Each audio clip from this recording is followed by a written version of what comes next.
जब हमको बहुत भावना में, जब हम भावातुर होते हैं और भावना के अंदर जब हम डिसीजन लेते हैं, तो हमारे साथ भी ऐसे ऐसे लॉजिक्स आते हैं बहुत बार, बहुत सारे सिचुएशंस में। अर्जुन बिल्कुल वैसे ही दिखा रहे हैं और कह रहे हैं ये ऐसे सब पाप है, ये पाप करके क्या फायदा। फिर आगे और बताते हैं, आप भगवान कुछ बोल नहीं रहे, भगवान सुन रहे हैं बस। अर्जुन अपनी थियरी, अपनी लॉजिक सब लगा रहे हैं कि भगवान कुछ तो रिस्पॉन्ड करेंगे। भगवान चुपचाप सुन रहे हैं, रिस्पॉन्ड ही नहीं कर रहे। करते जा, बोलते जा, बोलते जा। अर्जुन फिर बोलते हैं, भगवान कुलक्षय प्रणश्यन्ति कुल धर्मा सनातना।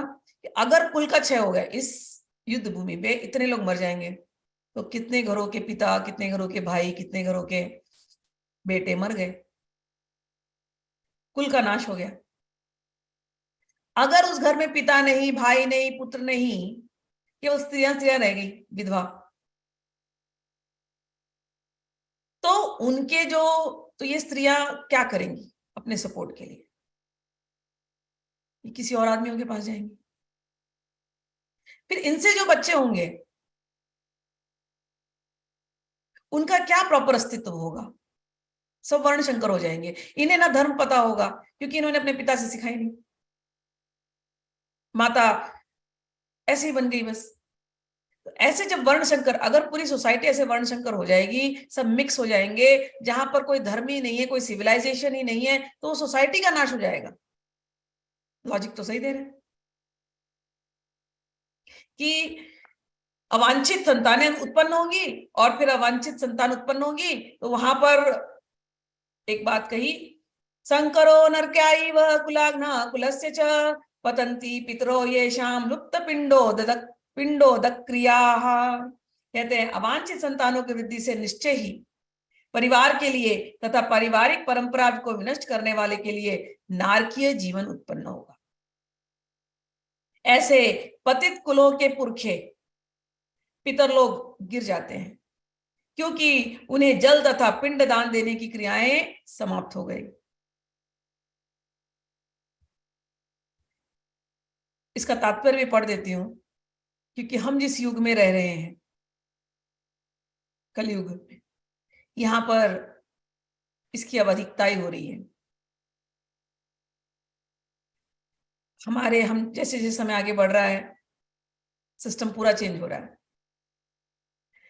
जो यहां पर इन्होंने कहा पुरखों को, पितरों को श्राद्ध कर्म नहीं होगा, उनको उनकी क्रियाएं, पिंड देने की क्रियाएं समाप्त हो जाएंगी, ये अब हो रहा है, हमारे नेत्रों के सामने हो रहा है। और जो हो भी रहे हैं क्रियाएं, वो इतनी प्रॉपर नहीं है। दूसरी बात हो रही है,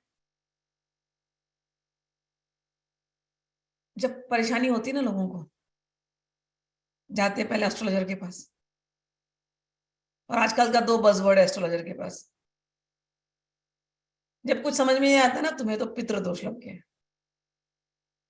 दूसरा, काल सब दोष है कुंडली में। अब आप गए बेचारे, आप अनपढ़ गवार, कुंडली की तो आपको कुछ पता है नहीं। अच्छा, पितृदोष लग गया, आप ऑलरेडी परेशानी में हो, दुखी आत्मा, गए आप उनसे सोल्यूशन मांगने, उन्होंने ऐसा 2 शब्द फेंका आपके ऊपर कि आप और डिप्रेशन में आ गए। अच्छा, तो पितृदोष है तो क्या करना चाहिए? अच्छा, काल सर्प दोष है तो क्या करना चाहिए? फिर वो आपको 2-4 अनुष्ठान बताएंगे, फिर आप पूछेंगे कितना पैसा, फिर वो आपको एक अमाउंट बताएंगे कुछ ऐसे वैसे बता के। अब आपने अमाउंट सुना, अब आप भी अपना कैलकुलेशन करने लग गए, दूं नहीं दूं, क्या करूं? फिर आप वहां से निकलेंगे, फिर आप दूसरे एस्ट्रोलॉजर के पास जाएंगे, दूसरा एस्ट्रोलॉजर कुछ और ही एंगल देगा आपको, भलता ही। आप बोलेंगे अरे उसने तो ऐसा बोला था, वो बोलेगा हाँ वो भी है, या नहीं बोलेगा, वो अपने तरीके से अपना। फिर आप बोलेंगे अच्छा क्या करना चाहिए, वो अपना बताएगा अनुष्ठान, कितने पैसे वो बताएगा, कहाँ करना है, वहां करना है, उसका अपना सेटिंग है पूरा। अब आप घूम रहे थे जगह जगह, कोई तो रास्ता बता दो, सरल रास्ता। अच्छा, आप पैसे भी दे देंगे, आप करवा भी देंगे, फिर भी आपके दिमाग से काल सर्प दोष का जो बीज बैठ गया ना, कीड़ा, वो नहीं निकलेगा, और पितृदोष का जो कीड़ा बैठ गया ना, वो नहीं निकलेगा। क्योंकि जीवन की तकलीफें कभी खत्म होने वाली नहीं है। रियलिटी ये है, 4 चीजें। आप पैदा हुए हैं तो आप बूढ़े होंगे, आप बूढ़े हो रहे हैं, आपको बीमारी होगी होगी, आप मरेंगे ही मरेंगे। जीने से लेके मरने तक तकलीफें आने वाली हैं रोज सुबह। उसकी भी सोल्यूशन आएगी, फिर सोल्यूशन के बाद दूसरी प्रॉब्लम आएगी। यही जिंदगी है। और वो पूरे चक्कर के बीच में ऐसे ऐसे शब्द फेंके जाते हैं, पितृदोष, काल सर्प दोष, जो आपको पता नहीं। अज्ञानियों की तरफ जाते हैं, अज्ञानियों की तरह जीते हैं, अज्ञानियों की तरह रहते हैं, और अज्ञानियों की तरह इसी साइकिल में फंसे रहते हैं, जन्म मृत्यु के चक्र में। जितनी बार जन्म लेंगे उतनी बार फंसेंगे। जानवर तो नहीं जाता एस्ट्रोलॉजर के पास, मेरा एस्ट्रोलॉजी देख करके मेरे को बता दो। मनुष्य जरूर जाता है, क्योंकि मनुष्य ढूंढ रहा है कैसे इस साइकिल से निकला जाए। कलयुग में सारी क्रियाएं लुप्त होती जा रही हैं। मैं तो जब ये जो पिंडदान वगैरह, मैं अपनी बताती हूँ भाई। जब मेरे यहाँ होता था, जब जब जब जब दिमाग आने लगा ना, पहले हम अक्लमंद थे, मंद अक्कल वाले थे, मतलब कम अक्कल वाले थे। अक्लमंद मतलब ऐसे, ठीक है ना। तो जब ये होता था ना, तो घरों में मैं देखती थी, श्राद्ध का पीरियड जब आ गया, अब सब लोग खाना ले लेके, पूरी लेकर के और वो सब्जी लेकर के, सुबह एक प्लेट बाहर होगा और वेट करेंगे, कौवे आएंगे, कौवे आएंगे, कौवे आएंगे। कौवा नहीं आया बाई चांस। अरे कोई तो आ जाए, कोई तो जानवर आ जाए खाने के लिए। मनुष्य को नहीं खिलाना, जानवरों को खिलाना है। ओके। बिल्ली आ गई, बिल्ली आ गई, बिल्ली खा के गई। अरे वो कुत्ता आया था, कुत्ता खा के गया। साल भर नहीं खिलाएंगे, 15 दिन में या तो कुत्ता खाना है, तो बिल्ली खाना है, तो गाय खाना है, या तो कौवा खाना है। कौवे खाएंगे तो बहुत प्रसन्न हो जाते। क्यों? सारे सारे पितर आपके कौवे बने हुए हैं। मैं देखने लगी, मैंने कहा अच्छा, मेरे जब आएंगे मेरे पीढ़ी वाले, मैं भी मर जाऊंगी एक दिन ऐसे ही, मेरे फ्यूचर जनरेशन आएगी और ये पिंड वाले, ये रिचुअल्स करेगी, वो क्या प्राइस के बॉल्स बनाएगी, रखेगी, और फिर वेट करती रहेगी, मैं आऊंगी कौवा बन करके। वो पितर कौन है? वो पितर मैं बनने वाली हूँ ना एक दिन।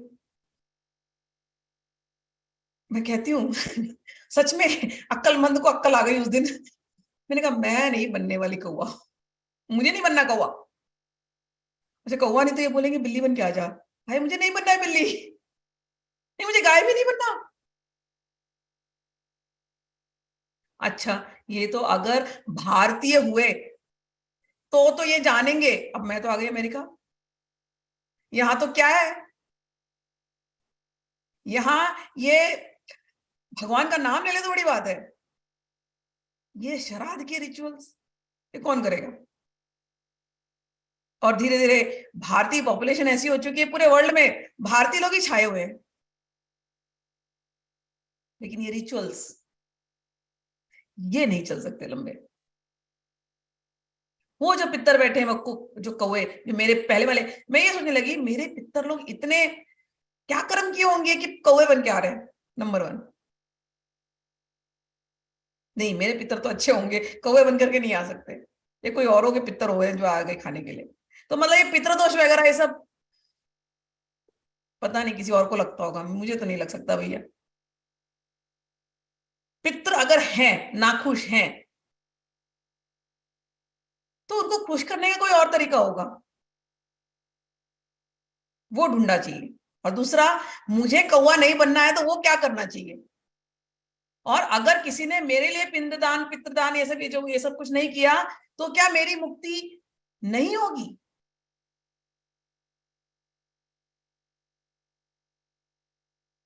ये प्रश्न, अपनी मुक्ति का काम अपने आप करना है। एक बार किसी का मुझे फोन आया, बोला मुझे तो ना विवाह करना पड़ेगा। मैंने कहा क्यों करना पड़ेगा? बड़ा दुखी था, क्योंकि उसका कहीं ब्रेकअप हो गया था। ब्रेकअप हो गया था तो बोल रहा लेकिन विवाह तो करना पड़ेगा ना। मैंने कहा तेरा ब्रेकअप हो गया, अच्छी बात है, तेरे को उस लड़की के बिना, तेरे को उस लड़की के अतिरिक्त कोई और अच्छा लगता नहीं है, तो ठीक है, तो तुम एक काम करो, तुम भगवान का नाम ले आओ, इससे अच्छा और क्या है जीवन। ये तो ब्लेसिंग इन डिस्गाइज है कि जिसके प्रति इतना अटैचमेंट था वो छोड़ के चली गई, तो ब्लेसिंग इन डिस्गाइज है। नहीं नहीं, पिता की मुक्ति तो करनी पड़ेगी ना। मैंने कहा पितृ की मुक्ति अब वो कैसे होगी? बोले शादी तो करनी पड़ेगी ना। मैंने कहा शादी का और पितृ की मुक्ति का क्या कॉम्बिनेशन है? बोलते हैं मैंने पुत्र पैदा किया, तो मेरे मेरे पिता ने मुझे पैदा किया, पुत्र बन करके मैं आया, तो मेरे पिता की मुक्ति होगी। मैं पुत्र पैदा करूंगा तो मेरी भी मुक्ति हो जाएगी। मैंने कहा हे भगवान, तू अपने अभी तक ख्यालों से मुक्ति नहीं पाया है, तू पिता की मुक्ति क्या करेगा? और तुझे ये कैसे गारंटी कि तुझे बेटा ही होने वाला है? किस ख्याली दुनिया में तुम हो?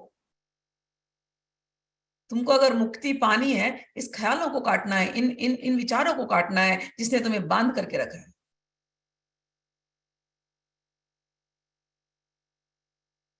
अपने बारे में सोचो, अपनी मुक्ति कैसे होगी? कोई तुमको मुक्त नहीं कर सकता, कोई तुमको मुक्त नहीं कर सकता, तुम ही तुम्हारा अपना मुक्ति कर सकते हो।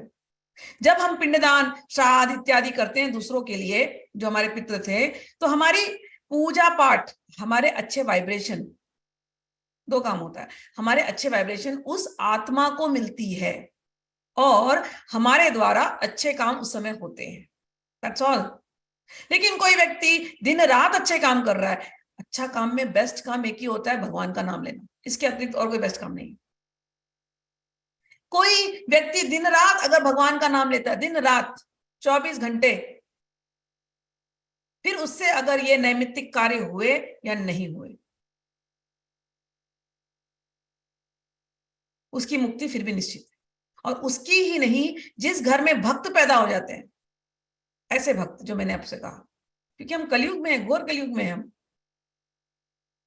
वहां पर भगवान का ही एक नाम है जो मुक्ति दे सकता है। भगवान का नाम है मुकुंद। मुकुंद यानी मुक्ति देने वाले, उनको कहते हैं मुकुंद। जो श्री कृष्ण का नाम ले रहा है, जो श्री राम का नाम ले रहा है, जो हरि का नाम ले रहा है, मुक्ति। हमारे यहाँ कहते हैं ना, मणिकर्णिका घाट पर शिव जी आते हैं, शिव जी मरने वालों के कान में मंत्र फूंक करके जाते, तारक मंत्र। क्या है वो तारक मंत्र? राम नाम। शिव जी को क्यों इतनी परेशानी देनी है तुम लोगों को? अभी ले लो, लेते लेते जाओ, इतना सरल नाम, कहां फंसे? मुक्ति की सिस्टम जिस युग में हम आ गए हैं, सब गड़बड़ हो चुका है। तो यहां तो मुक्ति का एक ही रास्ता है, राम नाम राम नाम राम नाम राम नाम।